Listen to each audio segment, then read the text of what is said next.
So there's two parts to this comment here. It's from a mortgage broker who's a sister, and her name is Cheyenne, so more than likely she's a fellow Jamaican. So I'm going to take the time to read both parts of this comment. The first part's above my head, and the second part's on my laptop, which you can't see.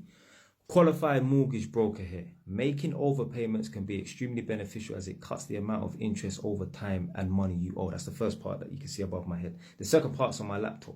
Also, overpayments will either reduce the term and maintain the same monthly payments, or it will just reduce monthly payments. What she's saying is correct. It's the realest truth. But that's if you want to play it safe. I don't want to play it safe. I want to use leverage to get rich. I want to use leverage so that I can retire in the next 15 years. So yeah, what she's saying is correct. But I'm not going to go down that route. I'm not making overpayments. I'm going to use leverage so that I can buy more and more properties. All of these guys that I mentioned in the previous video, Rob Moore, Samuel Leeds, Ahmed Khan, the reason why they've got a property portfolio of in the millions and that is because they use the game of leverage. None of them, I promise you, I don't even need them to admit it or say it. I know none of them have made overpayments on their properties and that. There's no point. There's no point. Anyone that truly knows about using leverage and embracing good debt, not bad debt. Yeah, what's bad debt? Bad debt is running up credit card bills, leasing Mercedes and that, and spending money that you're not supposed to spend and that. That's bad debt. Good debt is using leverage. Everyone does it. All of these businesses, yeah, that you purchase from, all these businesses that you walk past in the street and that, all of these properties that you walk past, everyone uses good debt to get what they need. And that's what I'm going to do. Yeah, just on your street, whoever's watching this right now, yeah, you can walk down the end of your road, yeah, you're walking past millions on millions or millions of debt, blood. Yeah. Obviously, you can over leverage and that and mess up the whole thing and that. But if you're smart with it and you're sensible and that, you can make a lot of money from property and that. None of those guys that I mentioned, Ahmed Khan, Rob Moore, and all them things, all them man there, Samuel Leeds and that. I promise you, I guarantee you, yeah, they're not afraid of good debt. Yeah, they're not afraid of good debt. So yeah, what she's saying is 100% true. What she's saying is 100% correct and that. But I feel like mortgage brokers, they're trained to tell people certain stuff and they start to believe it themselves, innit? Yeah. So obviously, my girl's a mortgage broker, and I overheard her say a few times to some of her clients and that, yeah, obviously one option is to make overpayments and that, so you can obviously reduce your mortgage and whatnot and that. But my girl's even said to me, you know what, yeah, when I was first doing this job, I believed, yeah, making overpayments is the way forward and that. But what you've said to me and shown me, Jay, because I'm not a mortgage broker, but what I've said to her and shown her, she's like, nah, you know what, you're right, you know, forget making overpayments and that.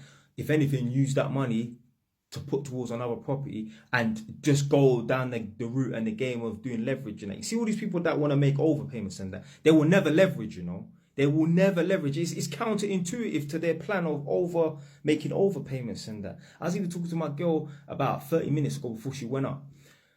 I was saying, yeah, you know my first buy-to-let property, yeah, because obviously I got one house and 3 flats and that. But my first buy-to-let property, which is my first flat, which is my second property, yeah.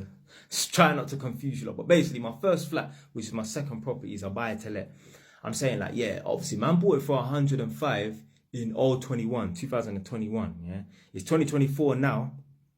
I'm thinking like, yeah, it should be worth about probably 130 or something like that. I might need to get this thing revalued and that, or get it evaluated so that I can refinance it and pull out like 20 grand and that. That's how man's thinking and that. Anyone that's thinking about making overpayments or is in that sort of mindset, because obviously it's interest only, so you can't make overpayments and that. But anyone who's in that sort of mindset, like, oh, keep your debts as low as possible and that, they're not going to think, oh, my mortgage at the moment is like, I think 257 or something like that. I'm not going to increase it to £400 and that. Why not? Why not? When you can pull out 20 grand and then go and put that towards another property that will bring you back a profit of £300, £400, £500 a month. Come on, man, you lot got to think about this thing, man. Like, yeah, it's all well and good making overpayments and that, and yeah, it's all well and good cutting down your mortgage from 25 to 15 years and that. And okay, in 15 years' time, you're going to be mortgage free. Congratulations, my brother. Congratulations, my sister. You don't have to pay £1,000 towards your mortgage. Then what? The only way to become financially free is not by cutting down your direct debits, you know, is by having money on money on money, multiple streams of income coming in. Right now, I'm not saying I'm financially free now, but man's got multiple streams of income coming in, not just from obviously the property thing, and that's where the most of the money's coming in for. But just look on YouTube and whatnot, you know, doing mentoring sessions, and that's the way to become financially free. Because at the end of the day, as long as you're a human being, you're gonna have things to pay for. What they say in life, there's two things that's guaranteed: death and taxes. Yeah, that's the realest truth. So I'm not gonna ever go down the route of playing it safe and making overpayments and that, because I believe in leveraging more good debt, I don't want to say bad debt, more and more debt, so that I can buy more and more properties and that. So that's what I'm gonna do. I've already borrowed against this house, pulled out a lot of money. Now I'm sitting on money, I can buy another property. But what I'm gonna do with the money that I've pulled out and that, I'm going to convert this house into 2 separate flats. You see, someone who didn't have the mindset of trying to expand and build their portfolio, they would never think about converting their house into 2 separate flats. Because they will think, well, I'm going to be paying extra, and now I've got 2 extra mortgages, because obviously this one house becomes 2 separate entities. So now I've got 2 mortgages and that. Oh, no, I don't want to do that. Blood. This is how you make money off of property. This is how you make money off a property. Everyone that has multiple properties, 5, 10, 15, 20 properties in that, they all play the same fucking game. It's just obviously some people, they might over leverage or whatever, and I ain't going to do that. I'm sensible, man. So, yeah, what she's saying is 100% true.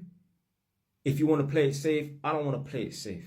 We have been trained as human beings, yeah, to go down the path of least resistance and play it as safe as possible. I remember when I stood in my living room, I was talking to the woman on the Santander mortgage side of things, and chatting to the woman, talking about borrowing against the property and that. This was about 2.5, 3 years ago. And she was like, well, why don't you just wait until your term's up for renewal and then do the additional borrowing and that, so you don't have to pay the early redemption charge. I said, what? I said, nah, man, I want to do it now and that. Anyway, now, almost 3 years did come up. Yeah, the time almost did lapse.